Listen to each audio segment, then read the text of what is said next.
ঢাকা তখন সন্ধ্যার পরের অদ্ভুত এক সময়। সড়কের লাইট পোস্টগুলো জ্বলে উঠলেও রাস্তায় ছিল কেমন যেন চাপা উত্তেজনা। শেরেবাংলা নগরের জাতীয় সংসদ ভবনের সামনে সেদিন বাতাসে ভাসছিল নতুন সরকারের শপথ গ্রহণের রেশ। প্রথমবারের মতো বিএনপি পেয়েছে ২১২ আসন। এমন জয়ের পর শহর যেন হাঁটছিল এক নতুন আত্মবিশ্বাস নিয়ে। কিন্তু সেই আত্মবিশ্বাসের ভিড়েও একদল মানুষ নীরবে অন্যদিকে তাকাচ্ছিল। তারা দেখছিল আরেকটি অবিশ্বাস্য উঠতি শক্তিকে, যে শক্তি এবার সংসদে ৬৮ আসন নিয়ে এসে ইতিহাসই পাল্টে দিয়েছে। সংসদ ভবনের বাম পাশে একটি গাছতলায় কয়েকজন সাংবাদিক দাঁড়িয়ে ফিসফিস করছিল, আজকের খবর বিএনপি নয়, আজকের খবর তারেকও নয়, আজকের খবর জামায়াত ইসলামী। হঠাৎ দূর থেকে ভেসে এলো আজানের সুর, আকাশে উঠল এক চাপা নীরবতা, আর যেন পুরো শহর বলল বাংলাদেশে এক নতুন খেলা শুরু।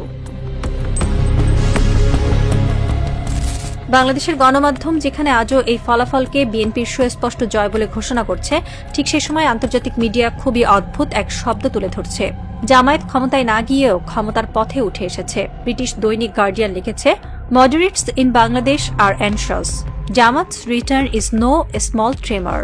রয়টার্স জানুয়ারিতেই একটি দীর্ঘ বিশ্লেষণ দেয়, যেখানে বলা হয় জামায়াত এবার নিজেদের মডারেট সংস্করণে পুনর্গঠন করছে। তারা দিয়েছে হিন্দু প্রার্থী, দিয়েছে নারী মুখ, দিয়েছে উন্নয়ন কেন্দ্রিক এজেন্ডা।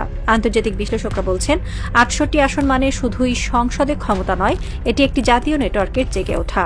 আর মার্কিন গণমাধ্যম এনপিআর বলছে, the rise of Jamaat is not a threat, it is a political inevitability. অর্থাৎ বিদেশিরা বলছে আজকের জামায়াত ক্ষমতায় নেই ঠিকই, কিন্তু তাদের পথ খোলা। আর এই পথ খুলেছে জুলাই আন্দোলনের দিনগুলোতে, যেখানে রাজপথের সবচেয়ে সংগঠিত, ত্যাগী ও প্রস্তুত দল ছিল এই জামায়াত শিবির।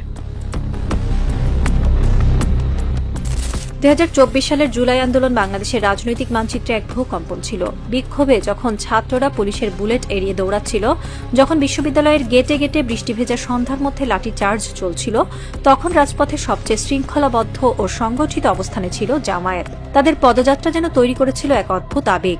হাজারো কর্মী, পিঠে শুধু একটি ব্যাগ, হাতে একটি লাঠি আর বুক ভরা বিশ্বাস। তারা চুপচাপ সুশৃঙ্খল হয়ে রাজপথে নেমেছিল, যেন জানত ইতিহাস তাদের ফের ডাকছে। হাসিনা পতনের পর সরকার গঠনের অস্থির সময়েও জামায়াত ছিল গুরুত্বপূর্ণ কণ্ঠ। ফলে আন্তর্জাতিক পর্যবেক্ষকরা বুঝে গেল এই শক্তি নরম হয়নি, দমন হয়নি, বরং নিঃশব্দে আরও পরিণত হয়েছে। আর যখন বিশ্ববিদ্যালয়গুলোতে ছাত্র সংসদ নির্বাচনে পরপর জয় পেতে শুরু করল জামায়াত ঘরানার ছাত্ররা, তখন আন্তর্জাতিক মিডিয়ার চোখ পুরোপুরি খুলে গেল। সেখানে তারা বুঝল এটি অস্থায়ী ঢেউ নয়, এটি একটি আর্কিটেকচারের পুনর্জন্ম। আন্তর্জাতিক বিশ্লেষকরা বারবার তুলনা টানছেন তুরস্কের ২০০২ সালের নির্বাচনের সঙ্গে। সেই নির্বাচনে এরদোয়ানের দল ক্ষমতায় আসে মডারেট ইসলামিক ডেভেলপমেন্ট ভাবধারা নিয়ে। তারা বলেছিল, আমরা শরিয়ত চাই না, আমরা উন্নয়ন চাই, স্থিতিশীলতা চাই। আজকের জামায়াত একেবারে সেই ভাষা ব্যবহার করছে। তারা বলছে, আমরা প্রগতিশীল ইসলাম, সুশাসন, দুর্নীতি দমন, ন্যায় বিচার চাই। এই ভাষা ভোটারদের ভয় পাইয়ে দেয় না, বরং এই ভাষা শোনায় সুশাসনের স্বাদ। বিশ্লেষকরা বলছেন, বিএনপি যদি দুর্নীতিতে জড়ায় বা অর্থনীতি যদি বিপর্যস্ত হয়, তাহলে তুরস্কের একে পার্টি থেকে শেখা স্ক্রিপ্টের সামনে যেতে পারে জামায়াত। আর সেটাই বিএনপি সরকারের জন্য ভয়ানক এক সতর্কবার্তা। বিএনপি যদি দুর্নীতিতে জড়িয়ে পড়ে, অর্থনৈতিক চাপ সামলাতে ব্যর্থ হয়, অথবা প্রশাসনিক দুর্বলতা দেখা দেয়, তাহলে দেশের জনগণ খুব সহজেই জামায়াতকে পরবর্তী বিকল্প হিসেবে বিবেচনা করবে। কারণ জামায়াতেরও রয়েছে এক বিশাল গ্রাসরুট নেটওয়ার্ক, যা বিএনপির নেই। জামায়াতের সবচেয়ে বড় শক্তি তাদের সাংগঠনিক নেটওয়ার্ক। এই নেটওয়ার্ক শুধু মাঠের রাজনীতিতে নয়, বরং স্কুল, কলেজ, হাসপাতাল, মাইক্রোফাইন্যান্স, সামাজিক সেবা, বিশ্ববিদ্যালয়, ক্যাম্পাস, একটি গভীর শিকড় বিস্তৃত সংগঠন। বিশ্ববিদ্যালয়ে তাদের জয় শুধু ছাত্র রাজনীতির সাফল্য নয়, এটি ভবিষ্যতের রাষ্ট্রনায়কদের উপর প্রভাবের সূচক। বাংলাদেশের সাম্প্রতিক নির্বাচনে জামায়াত যে সংখ্যক আসন পেয়েছে, এটি কেবল একটি নির্বাচনী অর্জন নয়, বরং দেশের রাজনৈতিক কাঠামোতে দীর্ঘদিনের পরিবর্তনের ইঙ্গিত বহন করে। এই উত্থান এমন এক রাজনৈতিক পুনর্গঠন যার প্রভাব আগামী ১০ বছর ধরে টের পাওয়া যাবে।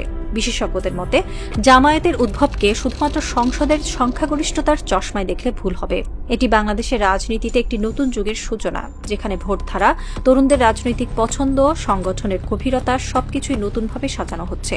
তাদের শক্তি এখন কেবল ভোটের বাক্সে নয়, তাদের শক্তি সমাজের ভেতরকার শেকড়বদ্ধ নেটওয়ার্কে। আরও গুরুত্বপূর্ণ হল, জামায়াত সীমান্তবর্তী যেসব আসন জিতেছে, সেগুলো দক্ষিণ এশিয়ার ভূরাজনীতিতে সংবেদনশীল অঞ্চলে পড়ে। ফলে এই বিজয় শুধু বাংলাদেশ নয়, পুরো অঞ্চলের শক্তির ভারসাম্যকে প্রভাবিত করার সম্ভাবনা তৈরি করছে। এই সীমান্ত ভিত্তিক প্রভাব ভবিষ্যতে বাণিজ্য, নিরাপত্তা, আঞ্চলিক রাজনীতি সবখানেই নতুন বাস্তবতা দাঁড় করাতে পারে। জামায়াতের রাজনৈতিক উত্থান যতটা সহজ মনে হচ্ছে, তাদের সামনে ততটাই বড় একটি দেয়াল দাঁড়িয়ে আছে নারী ভোটার। বাংলাদেশে ভোটারদের অর্ধেকই নারী। নারীরা জামায়াতকে ভয় পান, কারণ 1971-এর ইতিহাস, নারীর অধিকার নিয়ে পূর্ববর্তী অবস্থান, বাংলাদেশের প্রগতিশীল সমাজের ভেতর গেঁথে থাকা সংশয়। আন্তর্জাতিক বিশ্লেষকরা বলছেন, if Jamaat wants power, women must feel safe with them. তারা যদি নারী সংক্রান্ত নীতিতে সাহসী ও প্রগতিশীল পদক্ষেপ নিতে পারে, তবে ক্ষমতার দরজা পুরোপুরি খুলে যাবে। আর যদি ব্যর্থ হয়, তাহলে তাদের উত্থান এখানেই থেমে যাবে। ক্ষমতার লড়াই শেষ পর্যন্ত গড়ে ওঠে মনস্তত্ত্বে, আর নারীর মনস্তত্ত্বই রাজনীতিকে বদলে দিতে পারে। রাত 1টা, তেজগাঁওয়ের রাস্তায় কুয়াশা নেমেছে ধীরে ধীরে। দূরে কোথাও একটা সাইরেন বাজছে, মৃদু হাহাকার ধর্মী। একটি কালো প্রাডো ধীরে ধীরে ঢুকলো একটি অন্ধকার গলিতে। গাড়ি থেকে নামলো একজন সিনিয়র রাজনৈতিক বিশ্লেষক। তিনি আকাশের দিকে তাকিয়ে ফিসফিস করে বললেন, বিএনপি জিতেছে ঠিকই, কিন্তু রাজনীতি অন্যদিকে যাচ্ছে। তার কণ্ঠে ভয়ও ছিল, বিস্ময়ও ছিল, আর এক ধরনের অদ্ভুত উত্তেজনাও। বাংলাদেশের ভবিষ্যৎ যেন দাঁড়িয়ে আছে দুই শক্তির মাঝে। একদিকে অভিজ্ঞ রাজনৈতিক দল বিএনপি, অন্যদিকে নিঃশব্দের শক্তি সঞ্চয় করা জামায়াত। প্রশ্নটি এখনো ঝুলে আছে শীতের কুয়াশায়। পরবর্তী ক্ষমতার সিংহাসনে কার পায়ের চিহ্ন পড়বে?